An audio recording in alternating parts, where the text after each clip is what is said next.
Hello friends, स्वागत है आपका ऑनलाइन स्टडी के बेहतर प्लेटफॉर्म पे। तो आज की वीडियो में हम कक्षा 10 एनसीईआरटी मैथ के प्रश्नावली 1.3 को सॉल्व करने वाले हैं। और ये जो सवाल है बोर्ड एग्ज़ाम की दृष्टि से काफ़ी इम्पोर्टेंट है, क्योंकि हर बार ये क्वेश्चन पूछा ही जाता है। तो आइए इसको हम सॉल्व करते हैं और वीडियो बिल्कुल स्किप मत कीजिएगा। तो सबसे पहले पूछा क्या है कि सिद्ध कीजिए कि √5 एक अपरिमेय संख्या है। तो मान लेंगे कि माना √5 इसकी अपोजिट बनेंगे, एक परिमेय संख्या है, परिमेय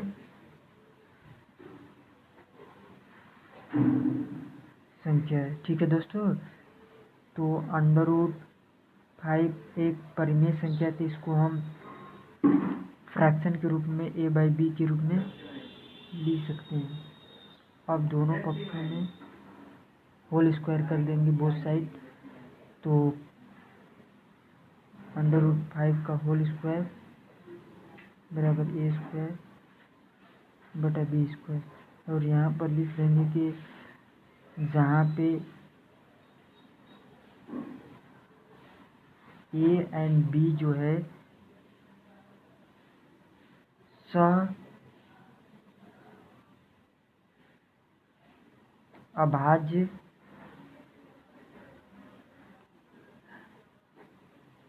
संख्याएं हैं। सहभाज्य संख्याएं का मतलब दोस्तों समझते हैं आप, अर्थात इसका उभयनिष्ठ जो गुणनखंड होना चाहिए 1 होना चाहिए। तो √5 का स्क्वायर करेंगे तो 5 हो जाएगा, और यहाँ पर हो जाएगा a² बटा b²। अब इसको हम b² बराबर लिख सकते हैं a²/5। तो यहाँ से हम लिखेंगे कि a² 5 से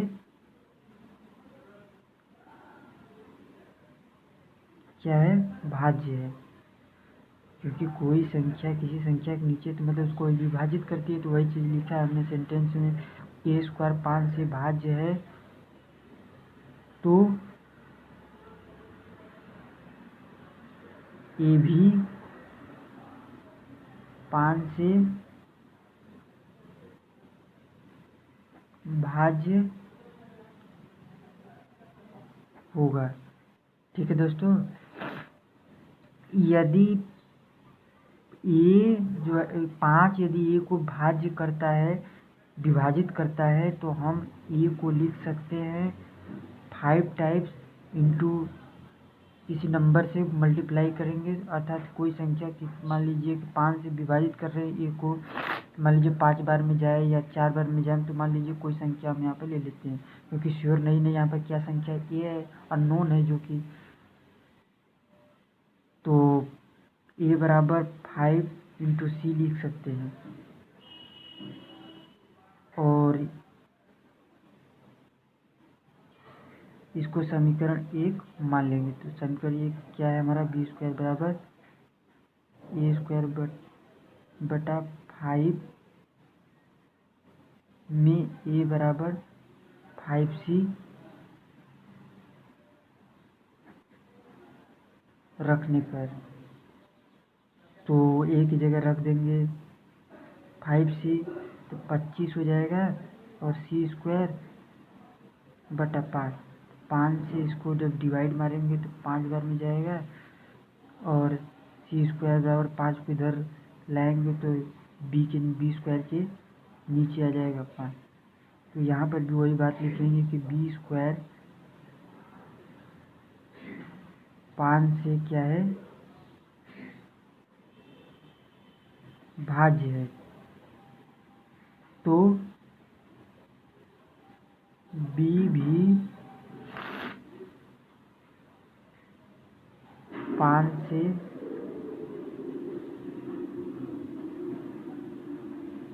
भाज्य होगा। ठीक है दोस्तों,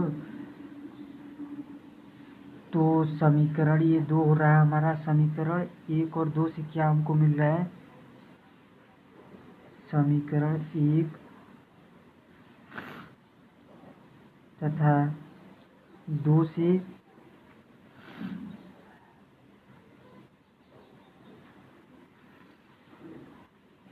ज्ञात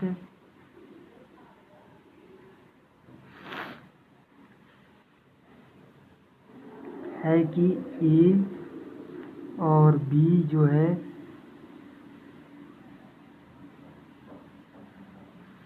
पाँच से क्या है, भाज्य है। अभी हमने क्या माना कि ए और बी क्या है, सभाज्य संख्या, अर्थात इनका जो उभयनिष्ठ गुणनखंड होना चाहिए 1 होना चाहिए, लेकिन यहाँ पर उभयनिष्ठ गुणनखंड क्या मिला है, 5। तो लिखेंगे यह विरोधाभास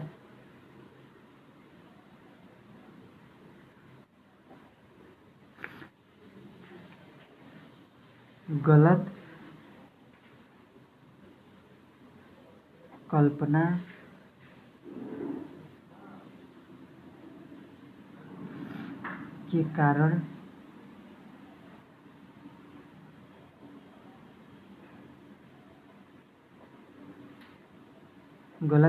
के कारण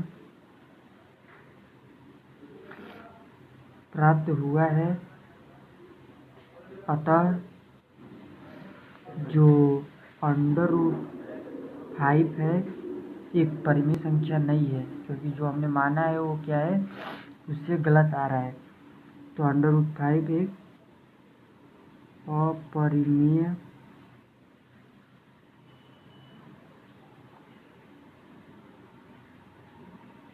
संख्या है।